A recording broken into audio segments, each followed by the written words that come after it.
Bismillahirrahmanirrahim. Assalamualaikum warahmatullahi wabarakatuh.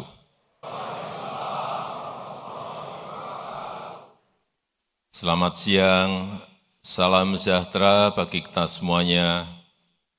Shalom, Om Swastiastu, Namo Buddhaya, salam kebajikan. Yang saya hormati Presiden terpilih Republik Indonesia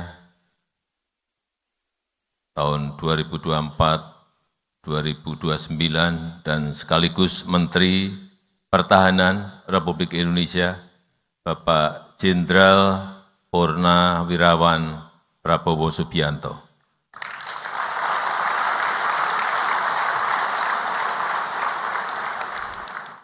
Yang saya hormati para Menteri Kabinet Indonesia Maju yang tidak bisa saya sebut satu persatu, Panglima TNI, Kapolri, Kepala Staf Angkatan, Kasat,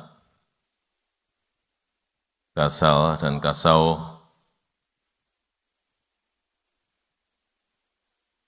para pejabat TNI dan Polri dari seluruh tanah air Indonesia, Bapak Ibu hadirin dan undangan yang berbahagia. Saya melihat yang hadir di sini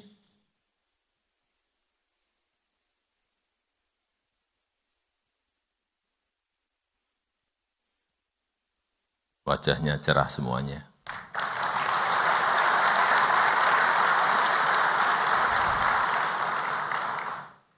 Selamat datang di Ibu Kota Negara Nusantara.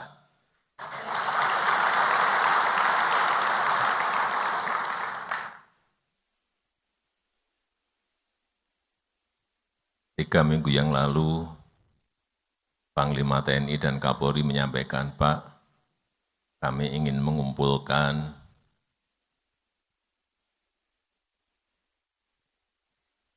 Pangdam, Kapolda, Danrem, Dandim, dan Kapolres dari seluruh tanah air.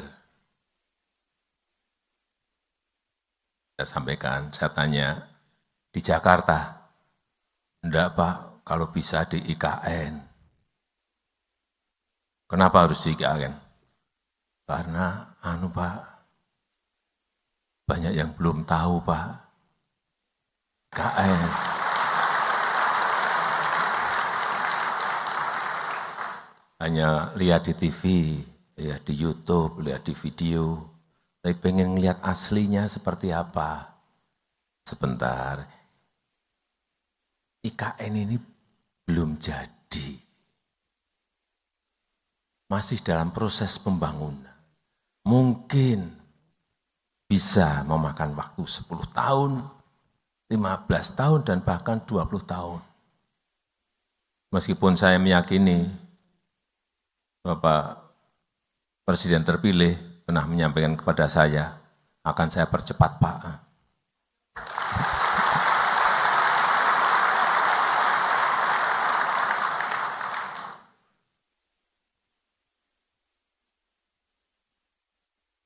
Bapak Ibu, kenapa saya mengajak untuk pertemuannya di IKN? Yang pertama memang saya ingin saudara-saudara semuanya melihat IKN. Melihat progres kota masa depan itu seperti apa. Melihat semangat transformasi itu seperti apa. Agar apa? Agar semangat transformasi yang ada itu bisa Bapak Ibu bawa pulang ke daerah, ke wilayah, untuk dikembangkan di daerah masing-masing. Baik, karena di sini gedungnya harus green building, di sini transportasinya nanti harus transportasi hijau, pemakaian listrik yang kita ada sekarang ini juga dari energi hijau, itulah masa depan dunia. Dunia semuanya menuju ke sana semuanya. Dan kita ingin juga menuju ke sana tapi mendahului dari yang lain. Dan kita tahu setiap pemimpin pasti memiliki cita-cita. Pasti memiliki visi. Pasti memiliki mimpi besar yang ingin diraih. Misalnya mewujudkan pembangunan Indonesia sentris dalam rangka pemerataan dan keadilan. Bukan hanya Jawa sentris, tapi Indonesia sentris. Kemudian juga mewujudkan Indonesia emas di 2045, 20 tahun yang akan datang, target kita sudah mencapai GDP lebih dari 23.000 GDP per kapita, 23.000 US dollar. Untuk apa? Mewujudkan Indonesia emas 2045 untuk kemajuan dan kemakmuran bangsa. Dan di mana untuk menggapai itu tidak jarang kita mempertaruhkan banyak hal. Karena keputusan besar apapun itu pasti ada resiko, pasti ada tantangan. Dan Bapak Ibu sebagai pemimpin, sesuai dengan tugas dan wewenangnya, sesuai dengan jenjang kepemimpinan di TNI dan Polri, dalam lingkup baik kabupaten, kota, provinsi, maupun nasional, ya harus berani memutuskan, berani mengambil langkah, baik langkah kecil, langkah besar, maupun langkah sedang, semuanya harus berani untuk hal-hal yang berdampak besar bagi negara kita. Mulai dari kabupaten, kota, provinsi, naik ke atas. Menjadi sebuah agregat nasional. Dan juga perlu saya sampaikan bahwa kepindahan IKN, Ibu Kota Nusantara ini bukan sekedar pindah gedung, bukan sekedar pindah istana, bukan sekedar pindah lokasi, atau berubah tempat kerja, bukan itu. Tapi yang kita inginkan, keinginan besar kita adalah ada perubahan pola pikir kita, mindset kita. Ada perubahan pola kerja kita, ada perubahan budaya kerja kita. Yang kita inginkan itu, dari yang tidak efisien menjadi efisien, jadi dari yang muter-muter menjadi cepat. Ada target waktu. Dari yang berbelit-belit menjadi simpel dan sederhana. Karena sudah sering saya sampaikan ke depan, negara yang cepat akan mengalahkan negara yang lambat. Bukan negara besar mengalahkan negara yang kecil. Tidak, negara yang cepat akan mengalahkan negara yang lambat. Untuk apa tadi perubahan pola pikir, perubahan pola kerja, perubahan budaya kerja? Untuk membentuk karakter kepribadian Indonesia maju. Untuk membentuk mental bangsa yang maju. Kalau kita enggak mengarah ke sana, sulit kita bersaing dengan negara-negara lain. Semangat ini yang saya harapkan bisa saudara-saudara bawa sekembalinya dari IKN Nusantara. Semangat memperbaiki tata kelola, semangat memperbaiki manajemen birokrasi, baik yang ada di TNI maupun yang ada di Polri, agar TNI dan Polri semakin profesional. Sehingga rakyat makin merasa terlindungi, sehingga rakyat semakin merasa diayomi, sehingga apapun status sosialnya, baik itu pejabat, baik itu pengusaha, baik itu tukang gorengan, baik itu sopir, semuanya merasa diberi prioritas oleh kerja-kerja kita. Itu yang harus selalu saudara-saudara briefing kepada anak buah, agar ada perubahan besar dari cara-cara melayani, tata kelola, manajemen yang ada di lingkup saudara-saudara. Semangat untuk memperbaiki citra diri, semangat untuk memperbaiki citra institusi, agar TNI dan Polri semakin dicintai dan dipercaya oleh rakyat. Meskipun sekarang ini memang rankingnya sudah tinggi, tetapi kalau kita perbaiki terus itu akan bisa naik lagi. Karena seragam yang saudara kenakan itu dampaknya sangat besar sekali. Jika melakukan hal yang baik,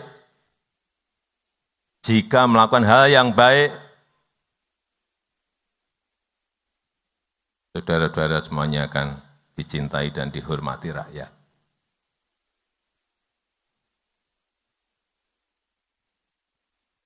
Saya berikan contoh, ini hal-hal yang kecil-kecil, tapi menjadi hal-hal yang humanis. Polisi ngambil rapot anak yatim, ini di Bandung. TNI membantu motor mogok seorang ibu di Pontianak. Ini hal-hal seperti ini, hal yang humanis. Polisi membekuk oknum bersenjata di Jakarta. Ini sekali lagi hal-hal yang humanis, di mana masyarakat merasa diayomi dan dilindungi. Dan kalau sudah ada yang ngambil, klik, naik, ini akan menjadi hal, kalau ini tadi yang saya berikan contoh 3 hal tadi, semakin banyak itu dinaikkan akan semakin baik bagi citra institusi dan kepercayaan terhadap institusi. Tapi sebaliknya, jika saudara-saudara melakukan hal yang dinilai buruk,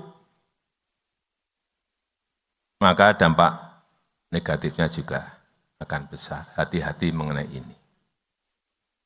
Misalnya, ketahuan atau terlibat judi online. Ada yang terlibat penganiayaan. Ada yang terlibat narkoba. Terlibat pelecehan. Ini akibatnya terhadap institusi juga akan, kepercayaan akan turun. Karena apa? Ya, sekarang ini zaman keterbukaan, kita semua harus sadar, sekarang ini ada zaman keterbukaan.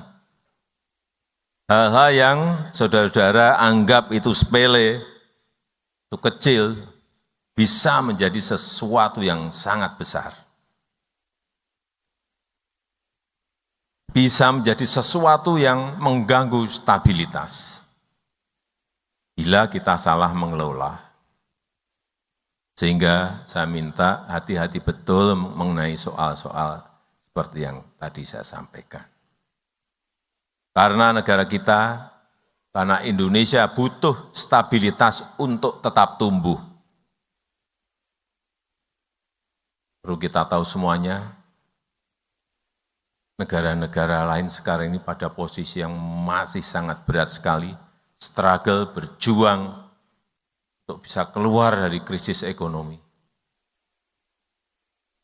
Satu-satu sudah mulai masuk pada posisi krisis. Karena dampak dari COVID-19 itu sampai sekarang belum berhenti terhadap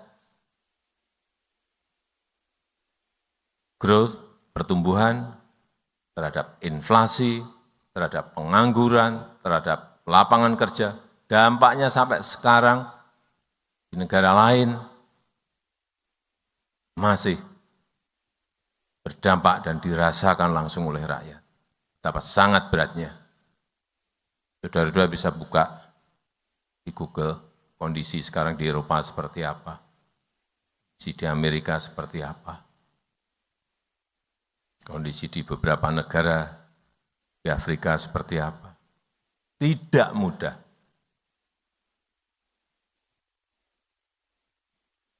...96 negara masuk menjadi pasiennya IMF. Sekali lagi, negara kita Indonesia butuh stabilitas untuk tumbuh. Butuh stabilitas untuk melakukan pembangunan. Enggak mungkin negara yang berkonflik bisa membangun, enggak mungkin. Coba aja lihat di negara-negara di Timur Tengah yang konflik. Sudah berapa tahun mereka berkonflik, apa bisa membangun? Enggak mungkin bisa. Enggak mungkin tumbuh dan enggak mungkin bisa membangun. Di mana untuk menjaga stabilitas itu butuh TNI dan Polri yang profesional. Butuh TNI dan Polri yang dipercaya oleh rakyat. Apalagi di tengah dunia yang sedang tidak baik-baik saja. Rivalitas, geopolitik yang memanas, perang dagang, perlombaan senjata, menambah ketidakpastian dunia, dan membuat tantangan-tantangan saat ini menjadi sangat kompleks, sulit diselesaikan dalam lingkup global. Juga sangat sulit dikalkulasi. Kalau keadaan nggak normal seperti sekarang ini, keadaan global nggak normal seperti ini, sulit dikalkulasi, sulit dihitung. Mau ngitung kurs dolar ke rupiah, sulit. Mau berhitung harga minyak tahun depan berapa atau tahun ini diperkirakan, sangat sulit kalkulasinya. Tidak kayak keadaan normal itu kalkulasinya selalu hampir tepat, meskipun nggak bisa tepat, tapi hampir tepat. Sekarang ini penuh dengan ketidakpastian sehingga kalkulasinya sangat sulit. Dan saat ini negara kita berada dalam fase yang sangat penting.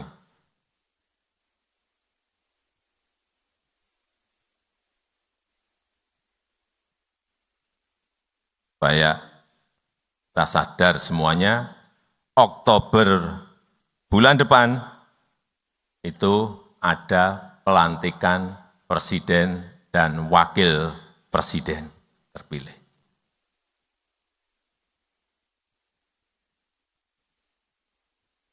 Satu bulan lebih sedikit akan ada pelantikan presiden dan wakil presiden terpilih. November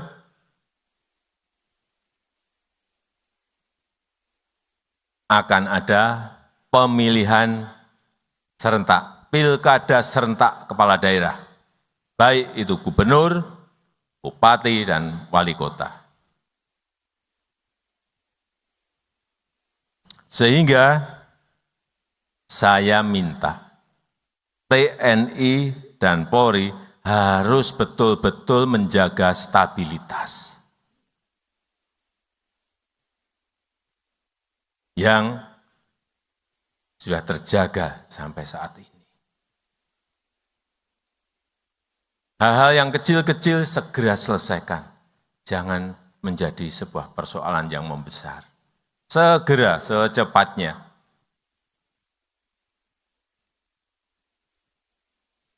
Sekali lagi, sehingga saya minta TNI dan Polri harus menjaga betul stabilitas. mendukung penuh transisi pemerintahan.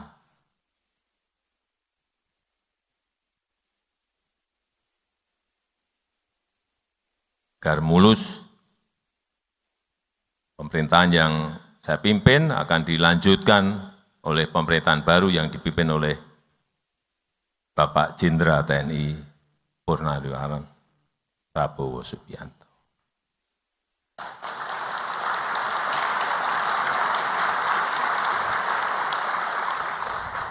Pastikan proses transisi ini berjalan dengan baik dan lancar. Jangan sampai ada riak-riak yang berpotensi mengganggu. Juga dukung penuh penyelenggaraan pilkada. Jaga netralitas, jaga situasi agar tetap kondusif.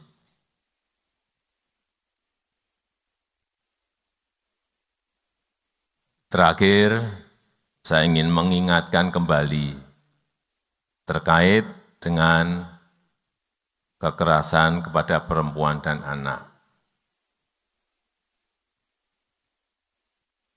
Saya minta TNI dan Polri bisa menjadi institusi yang pertama.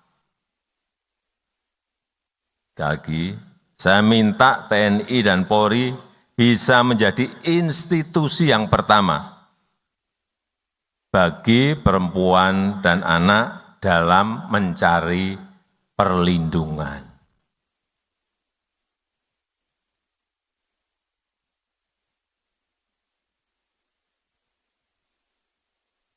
Di dalam pikiran para perempuan dan anak, mikirnya kalau minta perlindungan itu di sini TNI dan Polri. Baik dari KDRT, dari kekerasan seksual, dari kekerasan fisik, dari bully-bulian, dari penganiayaan. Oleh sebab itu, berdayakan yang namanya Babinsa. Berdayakan yang namanya Babin Kamtibmas sebagai ujung tombak dalam pertolongan pertama.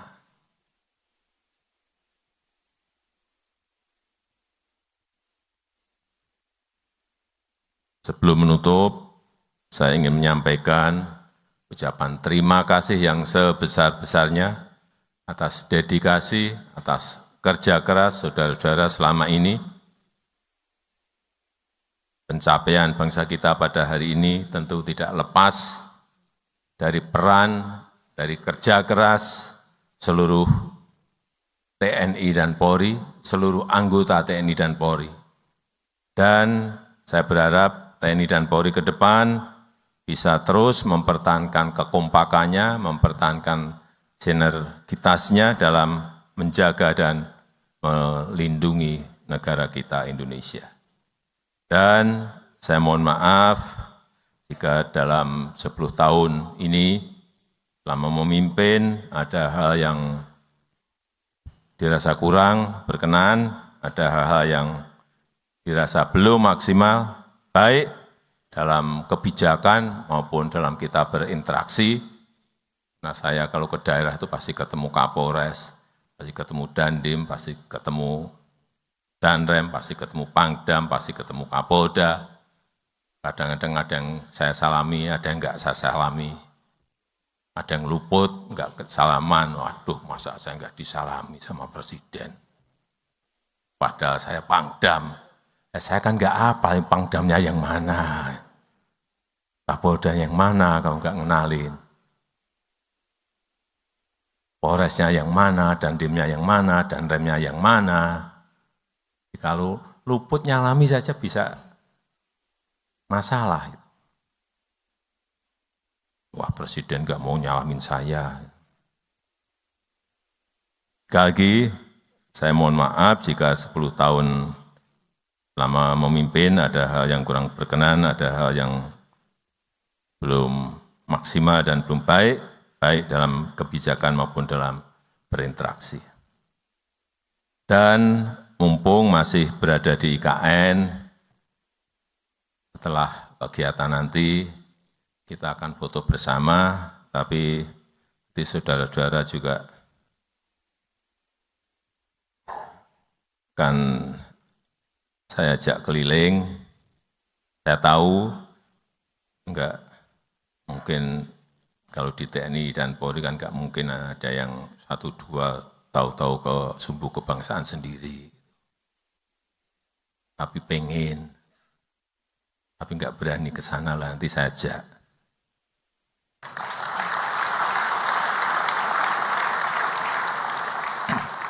Dan saya izinkan Bapak Ibu untuk berkeliling sendiri, untuk melihat.